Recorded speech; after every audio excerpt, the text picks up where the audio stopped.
ഒന്ന് രണ്ട് കാര്യങ്ങൾ ഞാൻ നിങ്ങളെ ബോറടിപ്പിക്കാതെ അക്ഷരത്തിൻ്റെ തുടക്കം. ഞാൻ 5 വർഷം UK-യിലായിരുന്നു. അവിടെ നിന്നാണ് അമേരിക്കയിലെ 2006 മെയ് മാസത്തിൽ അമേരിക്കയിൽ ഒരു 2ാം തവണ കാലുകുത്തിയത്. ഒരു 11 വർഷം മുമ്പ് 1-2 തവണ ഇവിടെ വന്നിട്ടുണ്ടായിരുന്നു.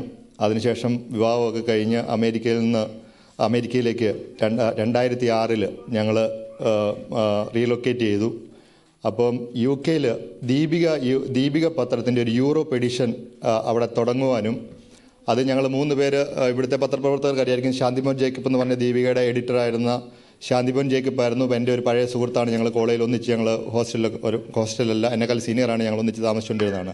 അപ്പോൾ അങ്ങനെ ഞങ്ങൾ ദീപിക പത്രം തുടങ്ങി. അപ്പോൾ അമേരിക്കയിലേക്ക് പതുക്കെ മാറാനായിട്ട് തീരുമാനിച്ചു കഴിഞ്ഞപ്പോൾ ദീപിക പത്രത്തിൻ്റെ ഒരു US എഡിഷൻ തുടങ്ങണം എന്നുള്ളൊരു ആഗ്രഹമാണ് ഈ അക്ഷരം മാഗസിൻ്റെ ജനനത്തിന് പുറകിൽ. ഞാനിങ്ങനെ ഒരു പത്രം എന്തുകൊണ്ട് തുടങ്ങി? പത്രം ദീപികയുടെ വീക്കിലി ഒരു പത്രമായിരുന്നു യൂറോപ്പ് എഡിഷൻ ഉണ്ടായിരുന്നത്. അപ്പോൾ എനിക്ക് മനസ്സിലായി ഇവിടെ ആഴ്ച പത്രം അടിച്ചിറക്കുന്ന ജീവിതം നമ്മൾ കരിഞ്ഞു പോകുന്ന ഒരു സംവിധാനം. അത് അറിഞ്ഞുകൊണ്ടാണ് കുറച്ചുകൂടെ ഫ്രീക്വൻസി കുറഞ്ഞ ഒരു മാസത്തിലൊന്നോ അല്ലെ 2 മാസം കൂടുതലൊന്നോ ഉള്ള ഒരു സംവിധാനം തുടങ്ങുക എന്നുള്ളതായിരുന്നു അന്നത്തെ നമ്മുടെ ആഗ്രഹം. 99% ആൾക്കാരും പറഞ്ഞു ഒരിക്കലും വയബിൾ അല്ലാത്ത ഒരു പരിപാടിയാണ് ഈ പ്രസ്ഥാനം. പക്ഷേ പിന്നെയും നമ്മൾ എന്തുകൊണ്ട് ഇത് തുടങ്ങി എന്ന് വെച്ച് കഴിഞ്ഞാൽ നമ്മുടെ ഒരു ജേർണലിസ്റ്റിക് ഇൻട്രസ്റ്റ്, നമുക്ക് ഇത് മാധ്യമപ്രവർത്തനത്തിനുള്ള താല്പര്യം നമുക്കുണ്ടായിരുന്നു. അങ്ങനെയാണ് നമ്മൾ ഈ അക്ഷരത്തിൻ്റെ പിറവി കൊള്ളുന്നത്. എന്തുകൊണ്ട് അക്ഷരം എന്നുള്ള പേര് വന്നു കഴിഞ്ഞാൽ, ഞാൻ കോളേജിൽ പഠിച്ചുകൊണ്ടിരിക്കുമ്പം ഒരു കോളേജ് മാഗസിൻ്റെ സബ് എഡിറ്ററായിരുന്നു. അന്ന് ഞങ്ങളുടെ മാഗസിൻ്റെ പേരായിരുന്നു അക്ഷര. അങ്ങനെയാണ് ഈ അക്ഷരം എന്നുള്ളൊരു പേര് വന്നത്. ഒരു പബ്ലിക്കേഷൻ നമുക്ക് നടത്തിക്കൊണ്ട് പോകാൻ അമേരിക്കയിൽ പ്രത്യേകിച്ച് ജീവിക്കുന്ന ആൾക്കാർക്ക്, മാധ്യമപ്രവർത്തന രംഗത്തുള്ള ആൾക്കാർക്കറിയാം ഇതെങ്ങനെ നടത്തിക്കൊണ്ട് പോകുന്നതിൻ്റെ ബുദ്ധിമുട്ടുകളെല്ലാം. പക്ഷേ ഈ 5 വർഷം എത്തിക്കഴിഞ്ഞപ്പോൾ കാലം പെട്ടെന്ന് കടന്നുപോയി.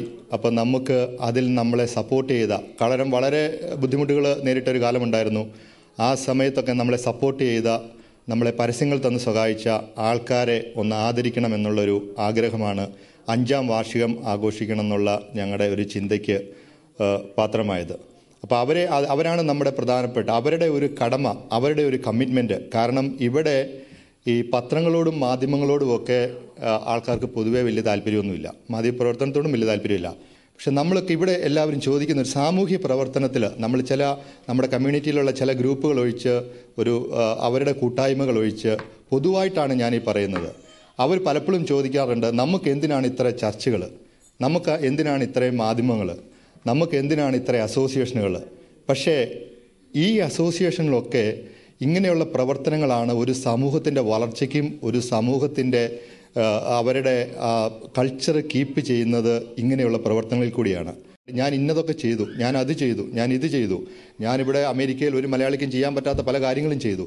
പക്ഷേ ഇത് നമുക്ക് പറയേണ്ടി വരുന്നത് എന്തുകൊണ്ടാണെന്ന് വെച്ചാൽ, ഇവിടെ ഒരാൾക്കും മറ്റുള്ള ഒരാളെക്കുറിച്ച് പറയാൻ, ഇവിടെ എല്ലാവരും തുല്യരാണ്, എല്ലാവരും പല രീതിയിൽ പെർഫോം ചെയ്തവരാണ്. ഇതൊക്കെ പറയാൻ, നമുക്ക് പറയാതെ തന്നെ ഇതൊക്കെ പറയാൻ വേണ്ടി വരുന്ന സംവിധാനങ്ങളാണ് ഈ മാധ്യമം എന്ന് പറയുന്നത്. അപ്പോൾ ഇങ്ങനെ ഒരു മീഡിയ, അത് പത്രമാധ്യമങ്ങൾ, മാഗസിൻ, പ്രിൻ്റ് ആയിക്കോട്ടെ, വിഷ്വൽ ആയിക്കോട്ടെ, ഇതിനെ ഈ സമൂഹത്തിലുള്ള ആൾക്കാർ സപ്പോർട്ട് ചെയ്യണം. സപ്പോർട്ട് ചെയ്തെങ്കിൽ മാത്രമേ നമ്മുടെ ഒരു സംസ്കാരത്തിൻ്റെ തനിമ നിലനിർത്തിക്കൊണ്ട് അടുത്ത തവണത്തേക്ക് പോകാൻ പറ്റുള്ളൂ. നമ്മുടെ അക്ഷര മാഗസിനെ ഈ 5ാം വർഷത്തിലേക്ക് എത്തിച്ച ഞങ്ങളെ ആദ്യം തൊട്ട് തന്നെ സപ്പോർട്ട് ചെയ്ത എല്ലാവരുടെയും പേരെടുത്ത് ഞാൻ പറയുന്നില്ല, ഞങ്ങൾ കുറേ ആൾക്കാരെ ഞങ്ങൾ ഇവിടെ ആദരിക്കുന്നുണ്ട്. അവരെ ചെയ്തവരും ഇപ്പം പരസ്യങ്ങൾ തന്ന് സാമ്പത്തികമായി സഹായിച്ചവർ മാത്രമല്ല ഇതിൻ്റെ അകത്ത് വരുന്നത്. കാരണം ഞങ്ങളുടെ ഇപ്പോഴത്തെ ആ ബുക്ക് നിങ്ങൾക്ക് കണ്ടാലറിയാം, 1/2 കിലോയ്ക്ക് മുകളിലുണ്ട്. 14,000 കിലോയായിരുന്നു. അപ്പം അനിയന്, സാമ്, മഠം, സക്കറിയ, ഇവരൊക്കെ പല വിധത്തിൽ നമ്മളെ ഒരു പ്രസ്ഥാനം, കാരണം 40 പേര് എങ്കിലും മിനിമം വർക്ക് ചെയ്ത് കൊണ്ടുവരുന്ന ഒരു മാഗസിൻ ഇവിടെ വന്നു കഴിയുമ്പം ഇത് മൊത്തം അമേരിക്കയിലുള്ള എല്ലാ സ്ഥലങ്ങളിലും പാലറ്റ്, മെയിലിംഗ് ഇതെത്തിച്ചു കൊടുക്കുന്നത് 1-2 ആൾക്കാരുടെ പ്രവൃത്തിയാണ്. അപ്പം നിങ്ങൾക്കറിയാം ഇതിൻ്റെ ഈ മാൻ പവർ എത്ര നമുക്ക് വേണം. ഇവിടെ മാൻ പവറാണ് ഏറ്റവും വലിയ കോസ്റ്റ്ലി. അപ്പം ഞങ്ങളെ അങ്ങനെ സപ്പോർട്ട് ചെയ്ത പല ആൾക്കാരുണ്ട്, പലരും നമ്മളെ ഹെൽപ്പ് ചെയ്തിട്ടുണ്ട്. അത് സാമ്പത്തികമായിട്ടല്ല, സുഹൃത്ത് ബന്ധത്തിൻ്റെ പേരിലും അവരെയും ഞങ്ങൾ ഈ വേദിയിൽ അക്ഷരത്തിൻ്റെ പേരിൽ ഞാൻ നന്ദി അറിയിക്കുകയാണ്. നിങ്ങൾക്ക് എല്ലാവർക്കും, നമ്മളെ സഹായിച്ച എല്ലാവർക്കും ഞാൻ എൻ്റെ പേരിൽ നന്ദി പറയുന്നു.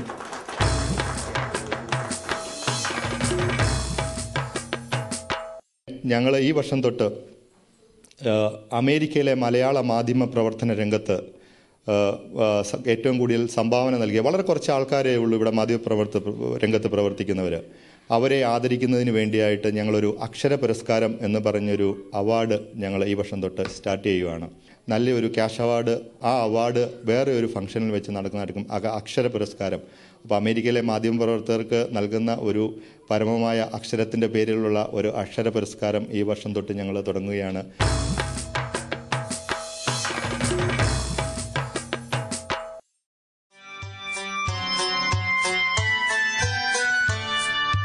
മനുഷ്യൻ മതങ്ങളെ സൃഷ്ടിച്ചു, മതങ്ങൾ ദൈവങ്ങളെ സൃഷ്ടിച്ചു. മനുഷ്യനും മതങ്ങളും ദൈവങ്ങളും കൂടി മണ്ണു പങ്കുവച്ചു, മനസ്സു പങ്കുവച്ചു. മനുഷ്യൻ മതങ്ങളെ സൃഷ്ടിച്ചു.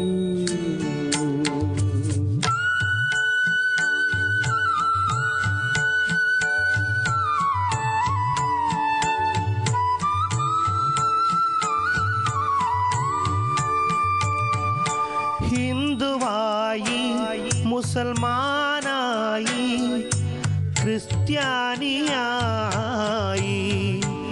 നമ്മളെ കണ്ടാലറിയാതായി ഇന്ത്യ ഭ്രാന്താലയമായി. ഹിന്ദുവായി, മുസൽമാനായി, ക്രിസ്ത്യാനിയായി, നമ്മളെ കണ്ടാലറിയാതായി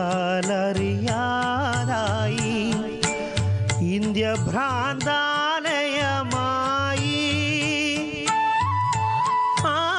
ആയിരമായിരം മാനവ ഹൃദയങ്ങൾ ആയുധപ്പുരകളായി.